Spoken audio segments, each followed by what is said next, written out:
Tayo po'y tumayo na. Mag-aral na po tayo ng salita ng mahal na Panginoon. Mga minamahal, tayo tumayo. Ang buong pagkakataon, pinagkakalob na po natin sa intinalagang mga ngaral ng mahal na Panginoon, ating beloved ordained preacher, beloved brother Fred De Asis.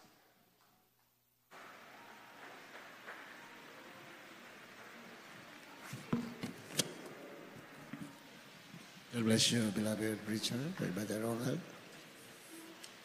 Tayo po'y manalangin na mahal. Hallelujah. Hallelujah. Praise the Lord. Hallelujah. Praise the Lord. Maraming salamat, Malapit Jesus, sa iyong banal na presensya, iyong binuhos sa aming kalagitnaan. Salamat, Malapit Jesus, sa iyong kapangyarihan, sa dakilaan, sa mga himala. Salamat sa paglangis niyo sa mga pag-awitan, sa mga pagtuo, sa mga awitin ng children's choir, adults choir, youth choir, Jesus Finest Generation Choir, mga tugtog instrumentalists. Sa pagbibigay, salamat po, mahal na Pinususyo. Matatapat mo, mga anak.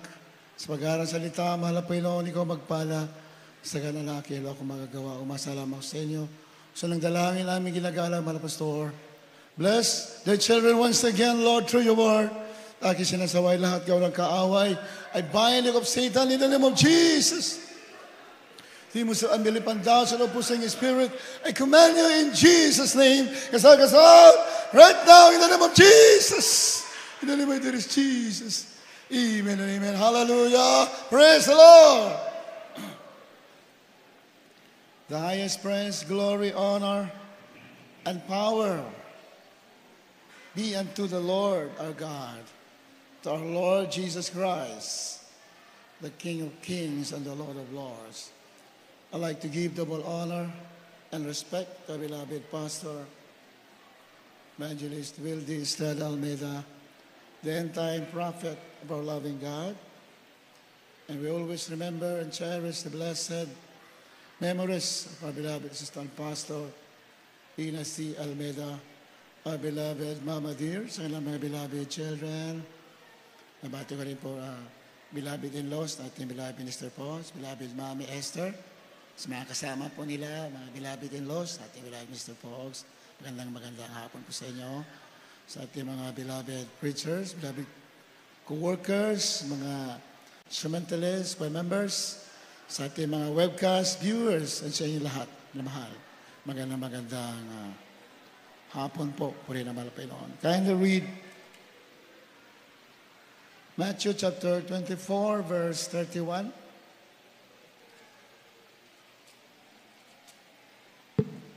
Mateo, Kapitulo po 24, ang talata po ay 31.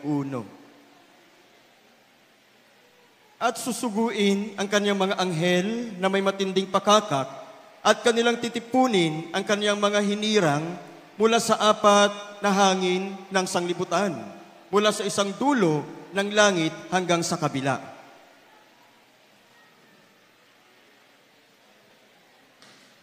The trumpet together the elect. Yan po ang ating topic. The trumpet together his elect. Ang trumpeta para ipunin ang kanyang mga hinirang. Ang binasa natin, at susuguin ang kanyang mga anghel na may matinding pakaka. At kanilang titipunin ang kanyang mga hinirang mula sa apat ng hangin ng sanlibutan. Mula sa isang dulo ng langit hanggang sa kabila. Titipunin. Mahalaga yan, minamahal, maintindihan natin. Kasi ang malapit noon, bago kukunin ang iglesia, titipunin muna ang mga hinirang. Palapakan natin malapit noon, amen? Titipunin.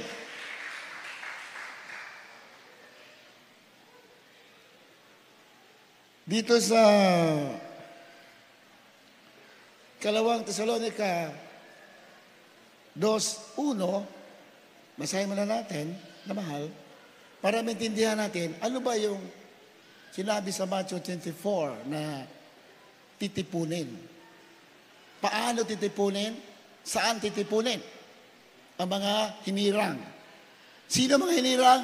Tayo na naniwala sa Ebanghelyo, binago ating buhay, pinagaling, nakakita tayo ng mga himala, tayo po yung hinirang. Sabi ng Biblia, we have been chosen before the foundation of the world. Bago palalangin ang mundo, pinili na tayo. Amen? Kalawang Thessalonica 2:1. Ikalawang Thessalonica 2, talatay 1. Ngayon, aming ipinamamanig sa inyo, mga kapatid, tungkol sa pagparito ng ating Panginoong Jesucristo at sa ating pagkakatipon sa Kanya. Ayan. Ngayong aming ipinamamanig sa inyo, mga kapatid, tungkol sa pagparito ng ating Panginoong Kristo. Ayan. At sa ating pagkakatipon sa Kanya. Yung pagparito ng ating manapin Isus, minamahal, hindi mawawala yung pagkakatipon. Amen ba? Palapakan natin manapino. Laging magkaugnayan eh. The coming of Lord Jesus Christ and the gathering of the saints, ang pagkakatipon ng mga banal. Laging magkaugnayan, minamahal. Ang tinutukoy talaga dyan, yung pagdagit ng mga banal. Titipunin. Hindi pwede ang mga Kristiyano hiwa-hiwalay. Hiwa-hiwalay. Ang isang panggatong na hiwalay doon sa karamihan, yung panggatong na yan, mamamatay yung apoy. Tama ba, mahal? Mag-ano ka dyan, magsindi ka ng panggatong. Di ba, maraming kahoy sama-sama yan. Magliliyab-yab kasi sama-sama yung panggatong. Alisin mo yung isang panggatong, unti-unting mamamatay yung apoy. Ganon din sa Christians. Hindi pwede hiwa-hiwalay. Habang nakakasama tayo, nandoon yung power ng Diyos kasama natin. There is power in unity. We are united in praising, worshiping the Lord. Pag nandyan yung power, lahat ng makahinaan natin, maalis yan. Mga kasalanan, patatawarin yan. Amen? Kaya mahalaga, nandito ka sa gawain ng ating malapay. And ultimately, before He comes in the rapture, pagbaba niya dito sa alapaap, ang mga Kristiyano, magkakasama yan, ang sinasabi niya. Ngaya, malaman natin paano tayo titipunin. Dahil sinabi sa Matthew 24:31, and He shall send His angels. Di ba? Titipunin, at sugin ang kanyang mga anghel na may matinding pakaka. Yan, inulit-ulit natin yan, minamahal. Yung sa Biblia kasi, dalawang klase yung anghel na tinutukoy. Pag sinabing anghel sa Bible, ibig sabihin ng angel, messenger. Messenger, tagapagdala ng mensahe. Yan ang ibig sabihin ng anghel. So, there are two kinds of angels in the Bible. May tinatawag na yung angelic being, angelic, yung spirit beings na angels. Spirit sila. Ang tawag po yan, angelic being. Meron naman angel na tinutukoy na messenger ng mga tao. May Biblia, meron din ganyan. Yung mga ngaral sa ating iglesia, sa panguna ating mga pastor, yung lahat ng mga ngaral sa katotohanan, ang tawag din sa Biblia ay messenger or angels. Malapakan natin, malapakan, amen? So dyan sa Matthew 24, ang tinutukoy dyan, hindi angelic being, hindi spirit na angels. Ang tinutukoy dyan, yung mga ngaral. At susuguin ang kanyang mga anghel na may matinding pakaka. Sa Biblia kasi pag sinabing trumpet o pakaka, trumpet symbolizes warning. Pag sinabing trumpet, pagpapaalala yan sa Biblia. Kadalasan sa Biblia, pag nababasa mo yung trompeta, magbibigay warning kasi may darating na panganib. Ang pagbabalik pa ng Panginoon Kristo, mapanganib sa mga hindi ligtas. Pero sa mga katulad natin, nagsusumikap, pagpapala. Diba? Sa praise the Lord. Dalawa ang dala ng pagbabalik pa ng Panginoon. Blessing and curse. Pagpapala at saka sumpa. Sa mga hindi niniwala sa Ebanghelyo, sumpa. Pero sa mga naniwala, pagpapala dahil iiwanan mo na ang mga problema mo, ang kaguluhan sa mundo, ang mga sakit na hindi naranas dito, iiwanan na natin. Kaya pagpapala at tayo'y sasapiling naman ng Pinoon, magpasawalang hanggan. Amen?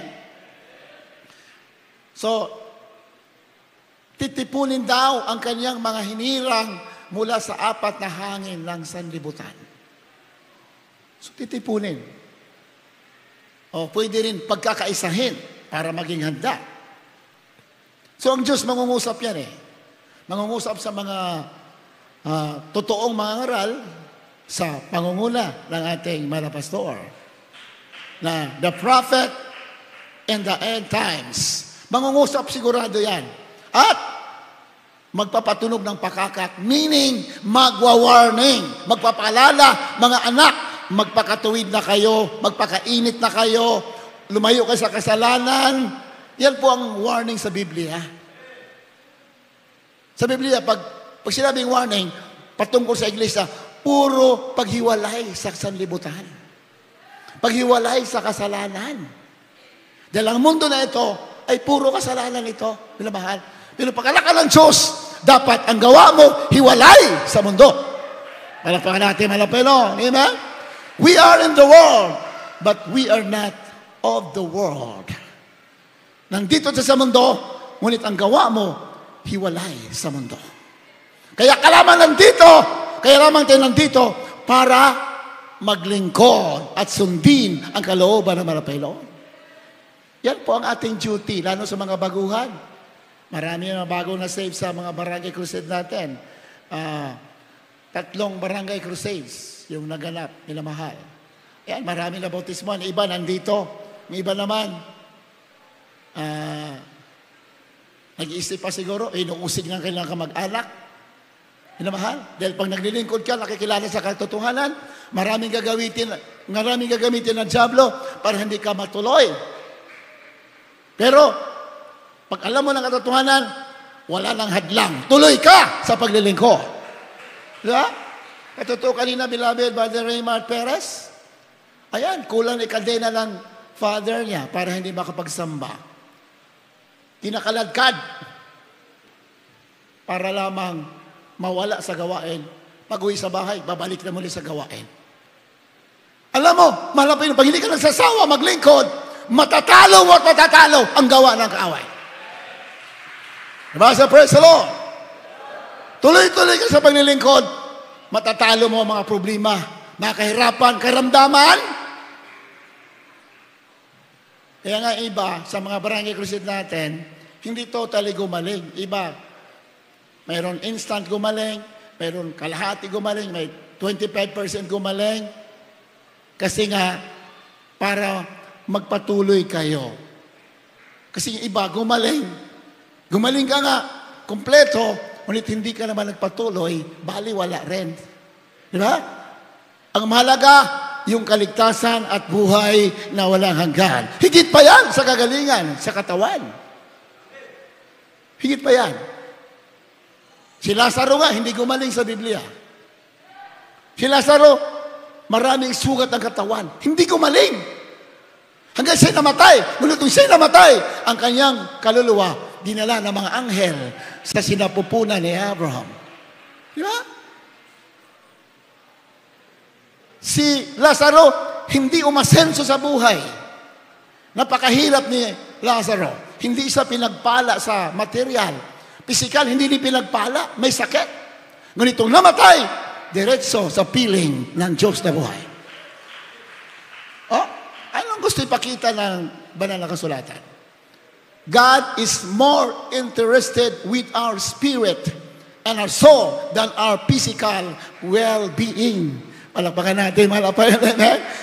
Ganon ang Diyos. Mas mahalaga sa Kanya yung ating kaluluwa kisa buhay sa mundo. Mas mahalaga. Di mo si Lazarus, kung basahin mo yan, Lazarus was full of sores. Puro sugat. Siya lamang ay nakikikain doon sa nahuhulog na pagkain ng lamesa ng mayaman. Di ba? Yan ang sinasabi sa mga sulatan. Nung si Lazarus mamatay, dahil siya'y matuwid, bagamat siya'y mahirap, siya'y may sakit, siya'y matuwid, nung siya'y namatay, diretso sa langit.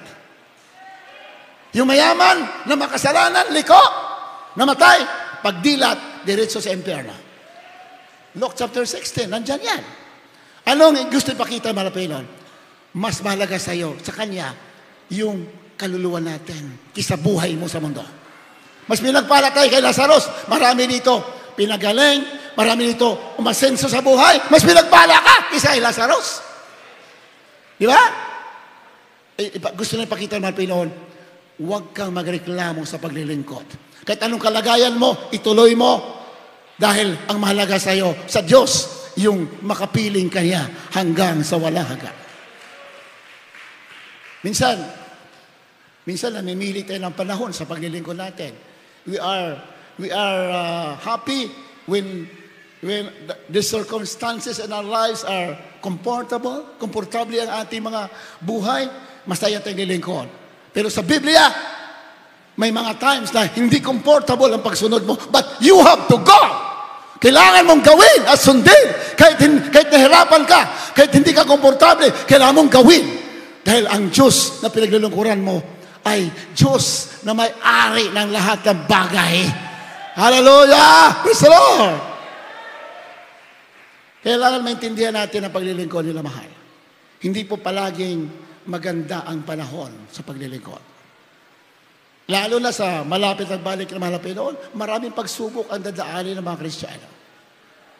Pero sa mga hindi tumitigil at nagpapatuloy, dito pa lang sa lupa, magkakaroon ka na ng magandang katagumpayan sa buhay.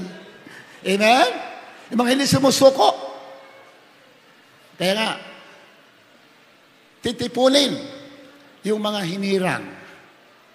Kaya sabi ng Biblia, make your election sure. Pinili na tayo, ngunit kailangan mo pang siguraduhin. Make your election sure. Pilitin mo pa. Ikinipagtrabaho mo pa. Amen? Diba? Ito nga. Kahit mainit nga, nandito kayo. Ibig sabihin, pinagtatrabaho ninyo ang iyong kaligtasan. Parang mainit ha. Kulang pa sa ito yung air condition natin. Dagdagan pa natin. Wala. 7 pa lang yan. Gawin natin 10. Kaya ba? Kaya ba ng Diyos yan? After anniversary, 10 na yan. Palakpakan natin, mahal na Panginoon. Hallelujah! Praise the Lord! Parang hindi na kayo mamamaypay. May namamaypay pa eh. Lakasan nyo nga aircon, makamahina yan. Lakas, itudo nyo. Kaya natin, binili yan, bigyan ng mga Panginoon para makapatiran, hindi namamaypay. Eh, may namamaypay pa. Itudo nyo. Pag hindi pa rin lumalamig, dagdagan natin ang 3. Purihin ang ating mahal na Panginoon. Hallelujah. Praise the Lord. Nung panahon nga wala tayong aircon wala nga tayong hawak kahit piso Nanalangin tayo, bigla may dumating. Di ba? Praise the Lord. Wala tayong hawak. Lord, mainit, bigyan nyo kami. May dumating, minamahal. Magkano halaga yan? 700,000. May piso wala tayong hawak. There's nothing impossible with God. Wala imposible sa ating mga Pinoy. Kaya na gawin lahat ng bagay. Yun nga lang, magsumamo ka. Sumampalataya ka. Patuloy ka sa paglakad ng matuwid sa harapan ng ating mahal na Panginoon. Dito sa 2 Tesalonica, sa 2:1, tinutukoy talaga dyan yung pagdagit ng magabanal, rapture. Ayan, ayan. Ngayon aming ipinamamalig sa inyo mga kapatid tungkol sa pagparito ng ating Panginoong Jesucristo at sa ating pagkakatipon sa Kanya. Pagkakatipon na naman Pag sinabi kakatipon, that is in preparation to meet the Lord in the air. Pagkakatipon, tinutukoy, ipunin niya ang mga hinirang para maghihanda sa pagsalubong sa alapaap. Kasi ang malapit ni Jesus, pag rapture, hindi po sa bababa sa lupa. Doon lamang sa alapaap. Mamaya, mababasa natin, sasalubong lamang po tayo sa Kanya, sa alapaap. Hindi sa bababa. Tandaan natin, saka lang sa bababa, katapos ng tribulation.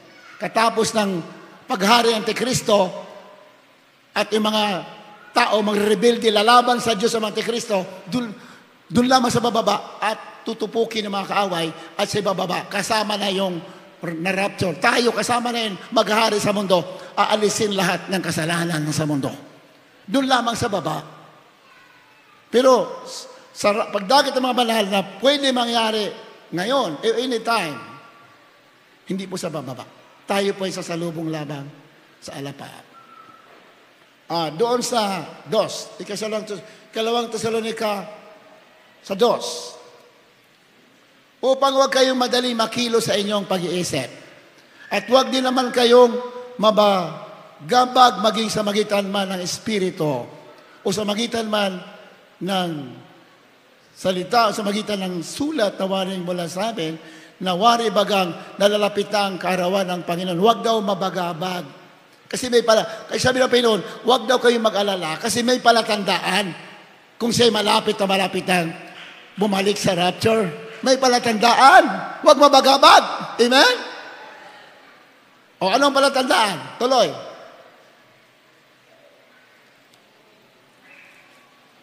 Sa 3. Huwag kayong padaya kaninuman sa anumang paraan, sapagkat ito'y hindi darating. Anong hindi? Ang rapture daw, hindi darating, hindi mangyayari, maliban ng dumating mula ang taliwakas at mahayag ang taong makasalanan, ang anak ng kapahamakan. Yun ang palatandaan na siya'y lalagitin ng iglesia, taliwakas. Sa Biblia kasi, sa English, sabi nito, there come a falling away first. Falling away. Rebellion. Mayroon munang rebellion. Ang sabi dyan sa Tagalog, taliwakas.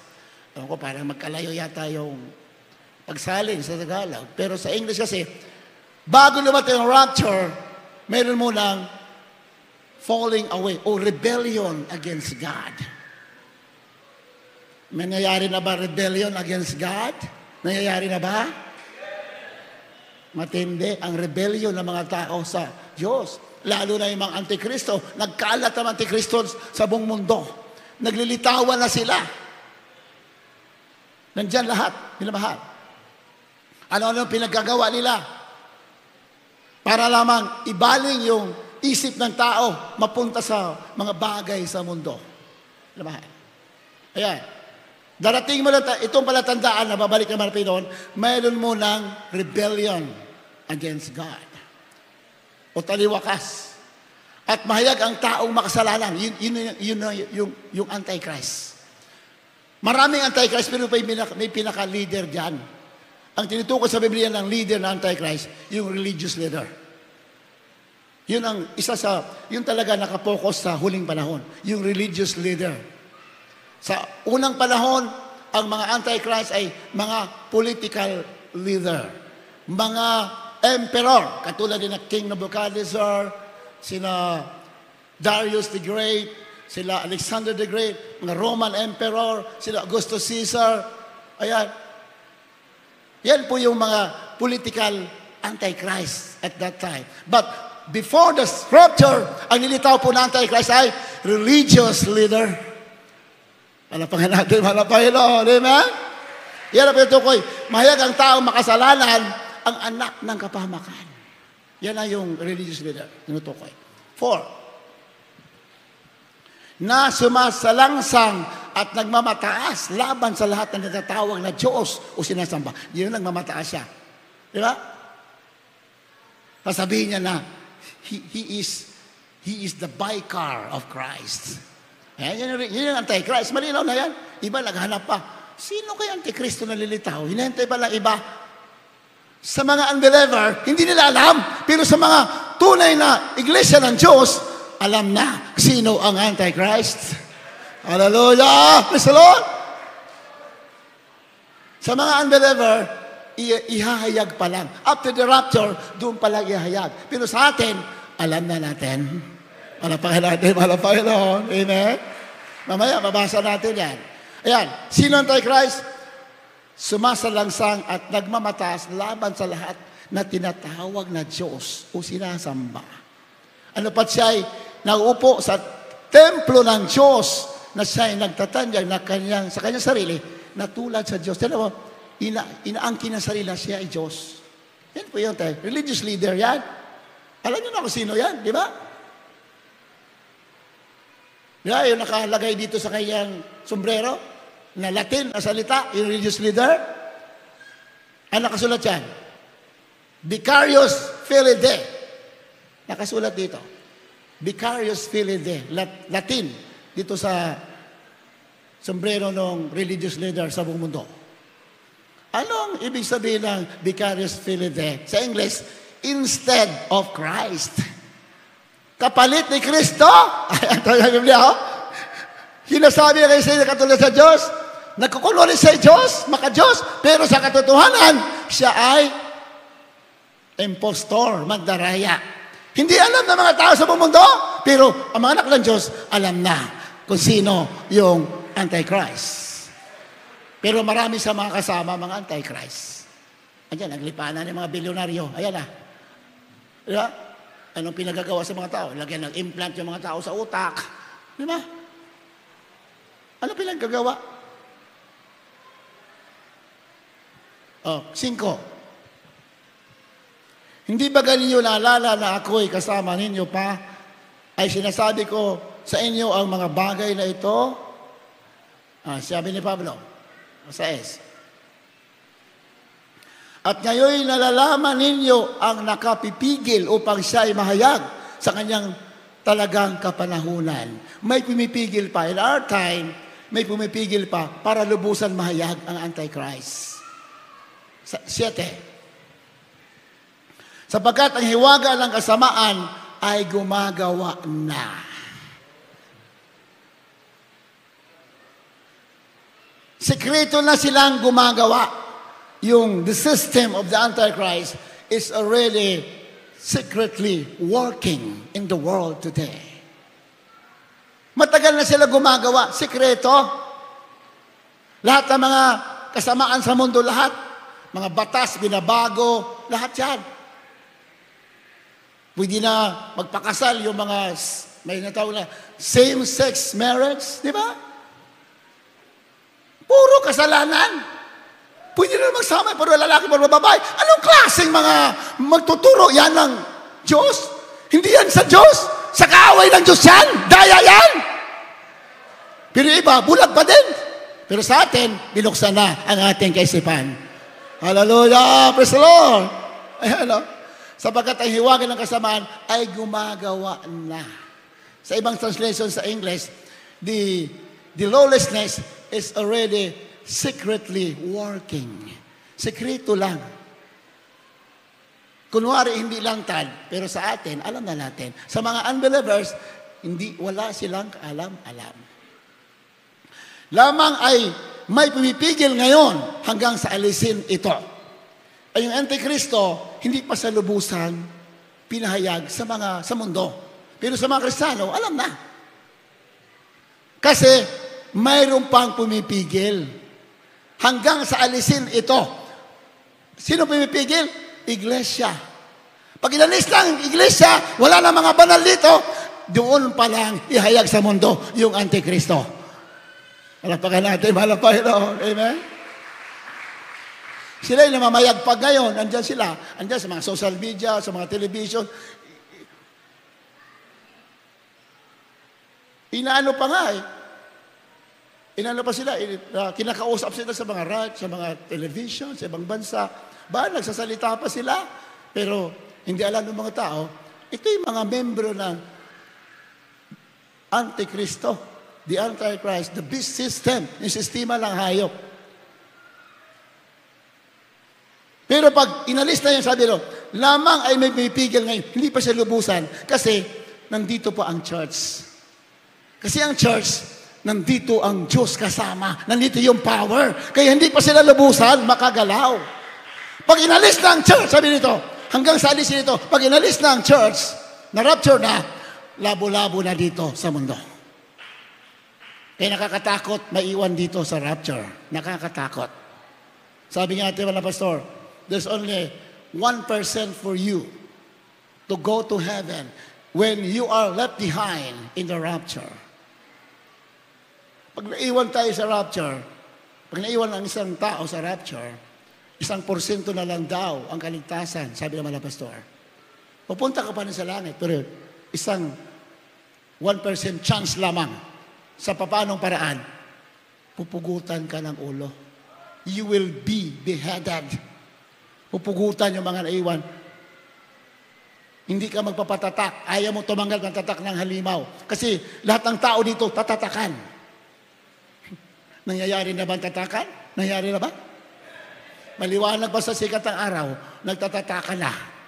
Iba, naghintay pa. O wala pa, hindi pa ako tinatatakan. Ano tingin mo sa kaaway? Ganon sa ang diablo napakatuso. Lahat ng tatakan, nililin lang lamang, akala lang hindi, pero yun na yan. Pero pinagpala ka pa rin. Dito, pag mayroon ka, dahil naipit ka sa trabaho, nakatanggap ka ng daya ng kaaway, magsisi ka, patatawarin ka, dahil anak ka ng Diyos. Ako ayaw ko nga mangaral ng ganyan eh. Kasi iba masasaktan yan eh. Pero wala tayong magawa. Sinabi naman po ilang beses, sabihin mo ang katotohanan. Ako lang, o sarili ko lang. I don't like to preach about the Antichrist, about the mark of the beast. Dahil nakapaloob dyan, kabuhayan. Kabuhayan. Pag mark of the beast, puro kabuhayan ang kasama dyan. Diba? Kung ako lang, ayaw ko. Then, marami masasaktan. Pambira ka naman, kapatid eh. Pati kabuhayan mo, pakabuhayan ko, pinapakialaman mo. Kung ako lang, ayaw ko. Pero, pag sinabi ng Diyos, sabihin mo, ay kahit sino pa masaktan, sasabihin ko. Bakit? Iyon ang kalooban ng ating malapaylan. Hallelujah! Praise the Lord!